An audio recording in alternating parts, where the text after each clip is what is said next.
neighbor has been beckoning my children from his window at night. I, 33 male, live in Texas with my daughter, Alicia, 8F, and my son, Jay, 4M, has been out of the picture for the past 2 years. Not dead, just a piece of shit. And I've managed pretty well as a single father. The three of us lived in a 2-bedroom in a nice neighborhood. I've got a solid job, and the kids are thankfully healthy. Everything was smooth sailing until one night 2 months ago, during which I was awoken by Jay poking me in the face.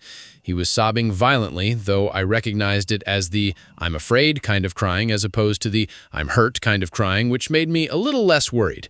Jay's always been nightmare prone, so I assumed that's what was causing him distress.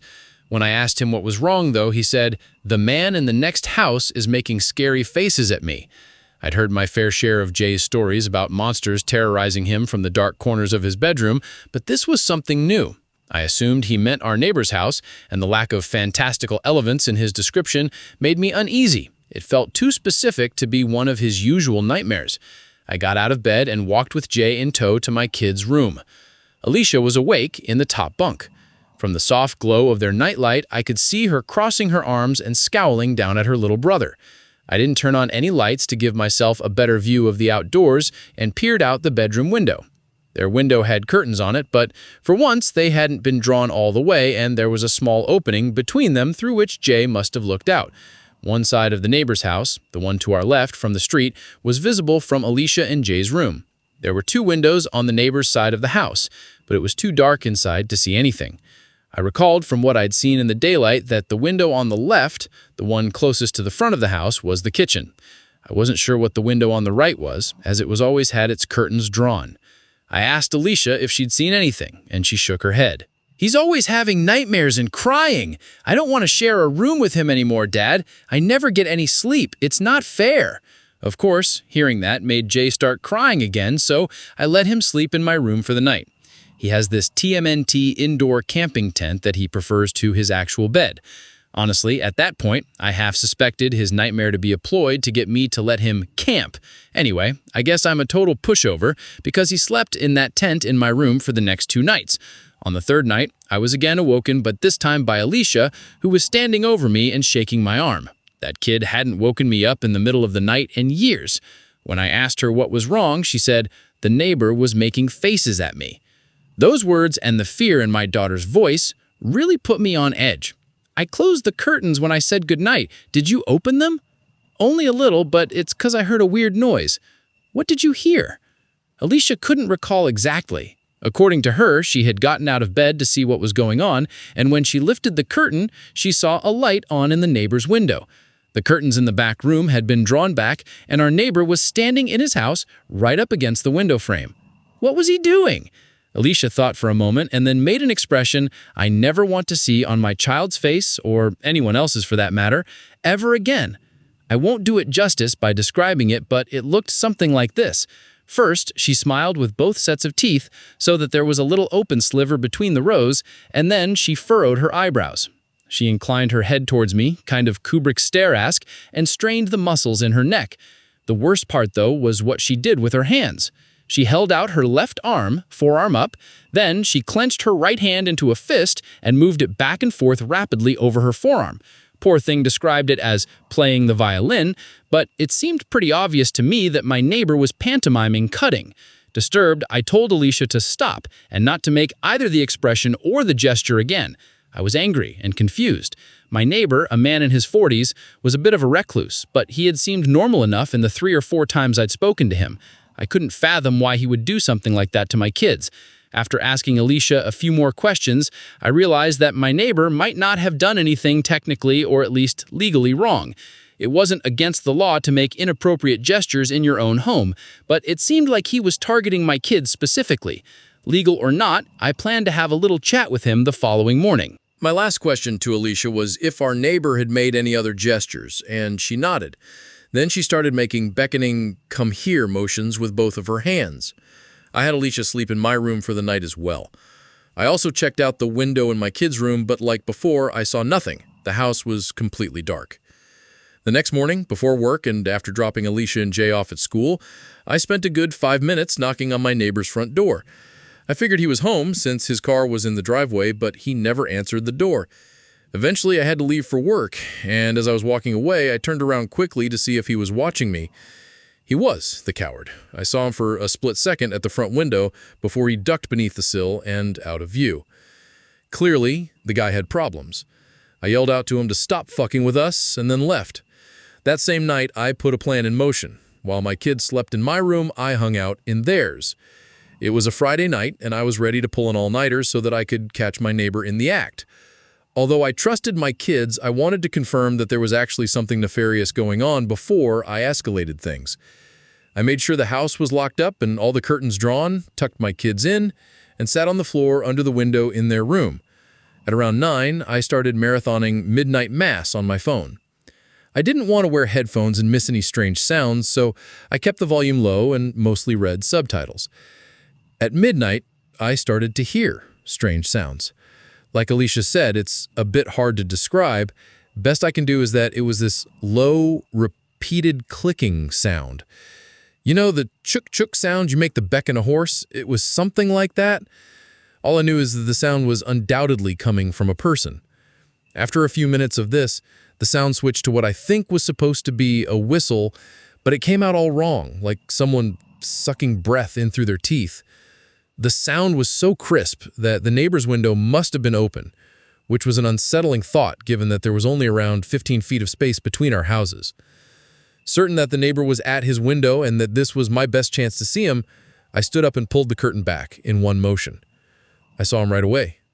There was a dim light on in his room, allowing me to see that horrible expression Alicia had made the night prior. It was one thing to see my child's recreation, but it was far more frightening on an adult. His window was indeed open, and his arms were stuck out into the cold night, violently swiping against each other in a grotesque mimicry of self-harm. When he saw me and realized that he was looking at another grown man and not some poor child, he stopped his erratic motions. His cartoonish grin faded, and another, more genuine emotion settled over his features. Rage. The man grabbed the window and slammed it shut, then closed the curtains with the same forcefulness. I let my own curtain fall. I was a little shell-shocked, I think. Of course, I was perturbed by the sight of the man, by his face and his movement, and the fact that he had been doing that for who knows how many nights now in an attempt to frighten my kids. However, another detail stuck out as even more concerning to me, which was the fact that I genuinely wasn't sure if the man I had just seen was my neighbor. I'd seen him so few times in the years I lived in that house, and I was having trouble conjuring up his face. I sat on the floor for a minute, my blood thundering in my ears. I definitely had enough evidence at that point to call the cops, right? Just as I was about to pull out my phone, I heard a tremendous smack against the glass of the bedroom window. After a brief hesitation, I pulled the curtain back again. There were no lights on in the neighbor's house, and there was also no one outside from what I could see. I pulled the curtains back a little further and saw a handprint in the top corner of the window pane. It's worth noting that our house is on a raised foundation, and that particular window is very tall. So even though the window is on the first floor, the man outside would have needed an insane vertical to get his hand up there. I pulled out my phone and dialed 911. As I explained the situation to them, I quickly walked around the house to see if I could catch a glimpse of the man. My last stop was my bedroom. Once inside, I locked the doors, and while still on the phone with the operator, I took my handgun out of the safe in my closet. My heart was beating out of my damn chest, but I knew I had to stay calm. Even more so when I saw that Alicia was awake and looking out of the tent at me. I reassured her in as few words as I could, whispering that we were okay, but we had to stay very quiet. I sat on the edge of my bed, my firearm ready, and my ears straining. My kid's tent was in the corner, and to the left of the tent, in the middle of the wall, and directly across from where I sat, was a window. After what felt like an eternity, I saw something. It was a cloudless night, and the moonlight was bright enough that I could see a silhouette through the white curtains. The dark shape was nebulous at first, but became clearer as the man outside stepped closer to the window. Somehow, he knew which room we were in. The silhouette didn't move for several minutes, and I remember being thankful that from the angle at which she sat, Alicia couldn't see it. Then, something happened that I couldn't entirely wrap my head around. The man stepped back from the glass and raised his arms, making a Y shape with his body and his limbs. Only his arms were far too long. They seemed to be double the length that they should have been. each arm about the same length as his entire body. I thought at first that he was holding something, maybe two pipes that just appeared to be an extension of his limbs, but I could clearly see two hands at the ends of the extremities. I could see 5 fingers on each hand, flopping around slightly as the man brought his arms closer to the window. Thud, thud, thud. I stood up and readied myself to shoot, but just then, the sounds of sirens pierced the quiet night. The man outside banged his hands against the window one last time, and then it was as if someone had sliced his arms at the elbows. His forearms seemed to shear right off, and the man took off running before they so much as hit the ground. When the police officers announced themselves, I answered the door and explained the situation to them. 2 officers, a man and a woman, asked me a few questions about my neighbor, which I assume was necessary to establish probable cause for a search. Once finished, they told me to stay inside with the doors locked while they investigated the neighbor's house. I watched them through the window of Alicia and Jay's room. They knocked on the neighbor's door, and when no one answered, they tried the front door handle. I watched the unlocked door swing open. The 2 looked at one another, and then entered. I'm not sure what they found inside that house. All I know is that when they emerged a few moments later, they both looked very disturbed. When I went outside to ask what they had found, the female officer told me simply, "Your neighbor's dead." The rest of the night was a blur of strangers in uniforms filing in and out of my neighbor's home. Some came to my porch afterwards to ask me questions, and none offered me any answers. They moved with tight-lipped efficiency, their faces guarded, their words clipped. At one point, I wandered to the side of the house and found several people photographing something on the ground outside my bedroom window. Before they could ask me to leave, I made out the gruesome shape of 2 human arms. The kids and I have been staying at my parents' apartment for months, and I think everyone, even Jay, is getting tired of the cramped living situation. We can't stay in the house. Alicia's way too traumatized for that, and I wouldn't be comfortable staying there while the murderer is still at large anyway. I want to sell the damn house, but our story going semi-viral is making that difficult. After all, who would want a house that, thanks to the news, has become permanently associated with phrases like dismemberment and days of torture and victim barely recognizable as human?